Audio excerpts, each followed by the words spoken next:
America तो वाकई वो कैसे दोस्त हो सकता है आपका? आपकी पार्टी ने अमेरिका के खिलाफ खुलकर नारा लगाया और फिर जो जो पीटीआई के सपोर्टर्स थे उन्होंने तो अपनी गाड़ियों के पीछे भी लिखवा लिए थे एब्सोल्युटली नॉट।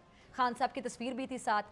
तो ये अमेरिका मेहरबान कैसे हो गया पीटीआई? क्या बुनियादी हक के लिए एक हिंदू आवाज उठाएगा, हम खामोश रहेंगे? क्या एक माइनॉरिटी के साथ पाकिस्तान के अंदर जुल्म हो रहा है तो अजहर सिद्दीक कहेगा कि नहीं ये हिंदुओं के साथ ज्यादती हो रही है, तो क्या अजहर ने कोई जुल्म कर दिया? वो भाई यहाँ ये कौन सी बात हो रही है पाकिस्तान के सालमियत के हवाले से? भाई वो जो अमेरिकन गवर्नमेंट नहीं कर रही सपोर्ट।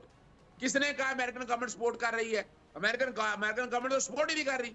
ये तो उसके अंदर पार्लियामेंटेरियन बैठे हैं जो ह्यूमन राइट्स की वायलेशन की बात कर रहे हैं और आर्बिट्ररी डिटेंशन के हवाले से बात हो रही है। तो भाई ये जाके उनसे पूछे। आप इल्जाम लगा रहे हैं कि पैसे लेके उनको ये कर लिया वो कर लिया। मैं तो लॉबिस्ट की आपके सामने आपके सबूत सारे सामने आ गए हैं। डॉन ने कह दिया और हमारी साहब जो बलिया लोधी ने इस बारे में कहा है, जरा वो भी सुन लीजिएगा। बात सिर्फ मुख्तसरन करते हैं आपको जो लेके जाना चाहता हूँ। देखिए बात बड़ी वाज़ेह है। बरतानिया के अंदर लोग बैठे हैं, उन्होंने क्या कहा है? हम आगे हमला करके हम बना लेंगे। उन्होंने कहा कि आपके यहाँ बुनियादी हकूक की वायलेशन हो रही है। सब्सक्राइब करें और बेल दबाएं ताकि कोई खबर रह न जाए।